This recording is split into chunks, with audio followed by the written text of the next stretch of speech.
Welcome to Just Kick It with Big Bob, where I share my 2 bobs worth with you, whether you like it or not. Big Bob here at the scoreboard end, at least once a year, in other words, annually. As you know, Wally, I like to look ahead into the future and at the same time simultaneously look back on the year that was, whilst contemplating the sporting achievements that may or may not come to pass, and by the same token may have passed us by without due recognition, and Davey Warner springs to mind in this context, whose legacy will be sorely missed. As is well documented, it is a game of 2 halves, and I refer here, of course, to Aussie rules, although that's not the only game in town to which that said maximum applies. And in an overall sense, it's the team that wants it more that prevails, and I can't see that changing anytime soon into the foreseeable future, nor am I ruling out the exception that proves this rule of thumb.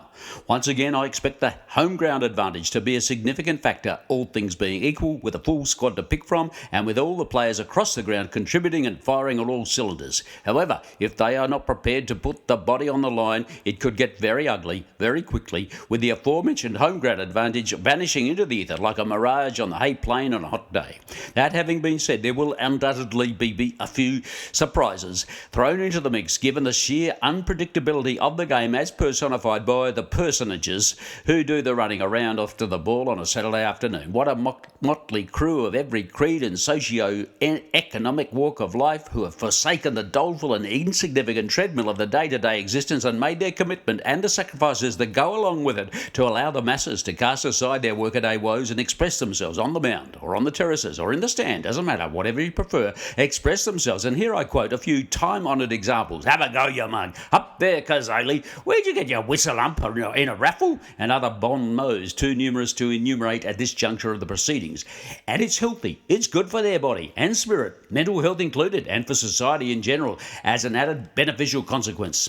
At a micro level, some players will reach their use-by dates and find themselves on the scrap heap, having been rendered obsolete and phased out by the sheer pace and audacity of the new crop of players who will inevitably step up to make their mark. Now, I'm not going to pretend I have a crystal ball, nor do I look through the proverbial rose-coloured glasses, but heaven to Betsy, a man is entitled to have an opinion, and it's my considered opinion that more than one premiership player from the season just past will meet his demise before the season is out. And no, I'm not naming names, but what I will say is that household names will feature prominently.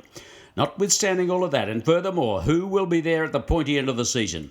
As is to be expected, every galah in the pet shop will have an opinion on that particular moot point, and I don't want to sound disingenuous when I say I can see it coming down the track like a runaway train. And once I had the opportunity to forensically desiccate the numerical statistics on both sides of the ledger, it has led me to the only conclusion possible, and that is that Collingwood will lose more games than it wins in the coming season. There's no doubt in my mind. Put 2 bobs on it each way if you have the readies. It may not make sense, but I'm not sitting on the fence. But on the other hand, I could be wrong, and a late season comeback could be on the cards. I'm not ruling that possibility in, nor am I ruling it out.